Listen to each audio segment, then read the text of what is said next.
N번방 방지법이 지난 10일부터 시행됐습니다.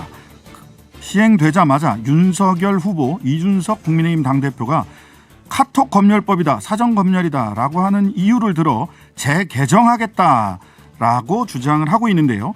텔레그램 성착취 공동대책위원회에서 활동했던 오선희 변호사 연결해서 말씀 들어보겠습니다. 안녕하세요. 네, 안녕하세요. 오선입니다. 네, 먼저 이 네. N번방 방지법, 전기통신사업법, 정보통신망법 개정안인데요. 10일부터 시행된 이 N번방 방지법 핵심 내용이 뭔가요? 지금 문제가 되고 있는 부분은 전기통신사업법에서 플랫폼에서 불법 촬영물의 유통 등을 방지하기 위해서 기술적, 관리적 조치 책임을 부과하고 그것을 하지 않았을 때 처벌하는 내용에 대한 것이 지적이 되고 있고요. 구체적으로는 일평균 이용자 10만 명 이상, 연평균 매출액이 10억 원 이상인 부가통신 사업자들 중에서 서비스 여러 가지 SNS나 커뮤니티 서비스를 제공하는 업체들입니다. 여기서 이제 대통령령 보니까 대통령령에는 이 사업자들이 기술적 관리적 조치를 해야 하는데 그 조치의 내용은 상시적으로 신고할 수 있는 기능을 설치하고 신고된 정보의 명칭을 비교해서 불법 촬영물 등에 해당하는 정보가 있다고 하면 그 검색 결과를 제한하는 조치를 해야 하고 특히 정보의 특징을 비교해서 방심위에서 심의 의결한 불법 촬영물 등에 해당한다고 하면 그 게재를 제한하고요. 마지막으로 오늘도 좀 이렇게 얘기가 됐던 것 같은데 불법 촬영물을 게재할 경우에 관련법에 따라서 처벌받을 수 있다고 내용을 이렇게 고지하도록 의무적으로 해놨어요. 그래서 네네. 영상물이 올라오면 검열을 해서가 아니라 만약에 불법 촬영물을 올리시게 되면 이거 처벌받을 수 있다는 안내문 글들이 올라오는 걸 보고 이게 검열됐다 이렇게 좀 여러 사이트에서 얘기가 되는 것 같더라고요. 네, 그러니까 네. 이 사전 검열이다라고 얘기를 하니까 네. 사람이 네. 검열하는 걸로 내용을 들여다보는 걸로 아는데 이거는 이 프로그램이 먼저 스크리닝을 하는 거지 사람이 직접 보는 건 아니죠? 네, 그렇습니다. 이게 필터링이라고 해서 필터링. 지금까지 없었던 게 아니고요. 만약에 누군가가 저작권 침해 행위를 하거나 혐오나 범죄에 해당하는 말들을 하면 이런 이제 사업자에서 그것을 가리는 작업들을 하는데 이게 사람이 하는 건 아니고 그걸 모든 정보를 볼 수 없으니까 프로그램을 통해서 그런 범죄 행위에 해당하는 단어를 내리도록 하는 이제 조치들이 있었고요. 그 필터링. 조치가 지금 확대된 겁니다. 그래서 영상 같은 경우도 모든 영상에 대해서 직접 들여다보는 것이 아니고 신고가 됐거나 수사가 진행 중이거나 그래서 보관하고 있는 데이터베이스가 있거든요. 네네. 위에서 제공하는 데이터베이스에서 저희끼리는 그 DNA라고 부르는데 영상의 특정 정보들이 있어요. 해시값. 그런 특정 정보가 편집을 해도 바뀌지 않는 특정 정보들을 데이터베이스에 넣어놓고 업로드되는 정보와 이것들을 비교하는 거죠. 그래서 맞아 떨어지면 그것을 게재를 제한하는 거고 특히 이제 N번방 사건 때도 문제가 됐던 게 그 검색어, 그러니까 특정 영상의 제목 같은 검색어들을 링크 안내하는 것들이 이런 SNS나 단체 채팅방에 공유되거나 이렇게 그런 여러 사이트에 흔히 사용하는 검색 사이트에 올라오거나 이랬었거든요. 그런 특정 검색어를 필터링이라는 프로그램에서 검색이 안 되도록 막는 거죠. 기존에 있었던 방식들을 유지하는 거고 모든 사적 대화를 본다거나 이런 제도는 전혀 아닙니다. 그러니까요. 오늘 이준석 대표는 최고위원회에서 카톡 검열법이다 이렇게 얘기를 했어요.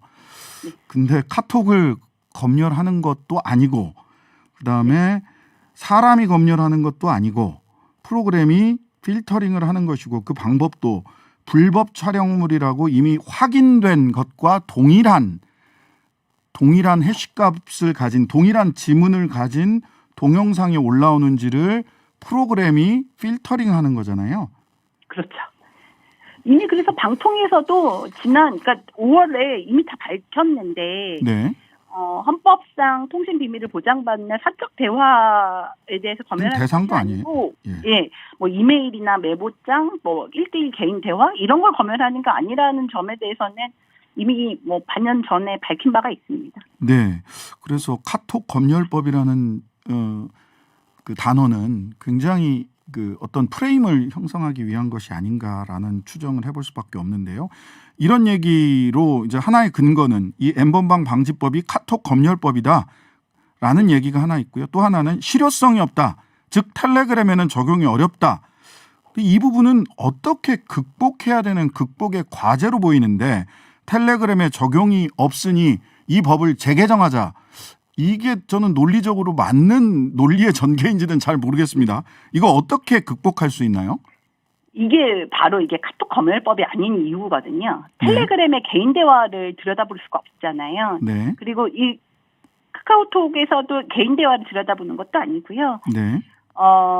근데 이제 오해들을 하고 계신데 이게 어떤 사람이 만약에 불법 영상물을 보고 싶다, 뭐 다운받고 싶다, 사고 싶다 하면은 갑자기 어둠의 경로로 갑자기 찾아지는 게 아니잖아요. 네네. 그래서 어떻게 되냐면 그 경로를 사람들에게 탐문을 하죠. 그래서 공개된 검색 사이트나 뭐 우리가 흔히 아는 뭐 네이버나 다음 같은 대형 사이트나 아니면 카카오톡 뭐 오픈 채팅방이나 여러 가지 경로로 그 검색어와 지도, 그러니까 링크 따라갈 수 있는 링크가 뭐 올라왔다 내려갔다 하거든요. 네네. 그래서 그 검색을 막는 것만 해도 사실 피해자나 피해자를 지원하는 단체 변호사들이 되게 고생하는 일 중에 하나예요. 네.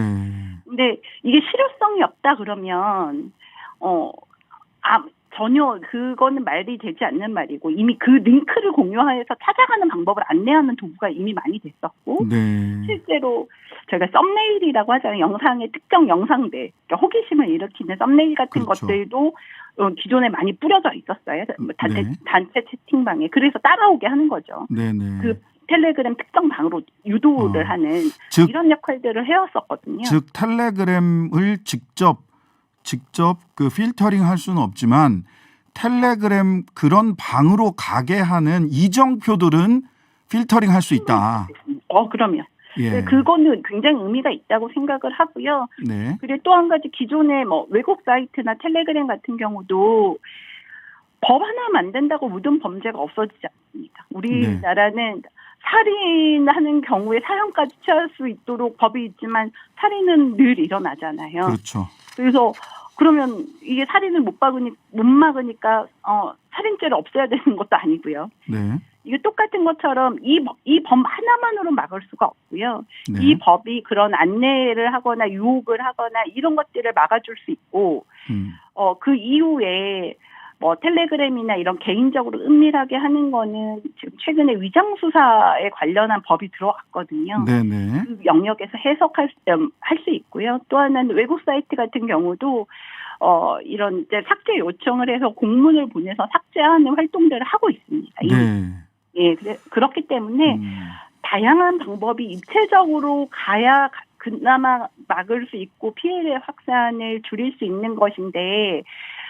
이게 효과가 뭐 완벽하게 없앨 수 없으면 효과 없는 거 아니냐 이런 말은 사실은 현실에 대해서 전혀 알지 못하시기 때문에 그런 말을 하는 것이 아닌가 이런 생각도 들었습니다. 현실을 알지 못해서 그런 것이다. 네.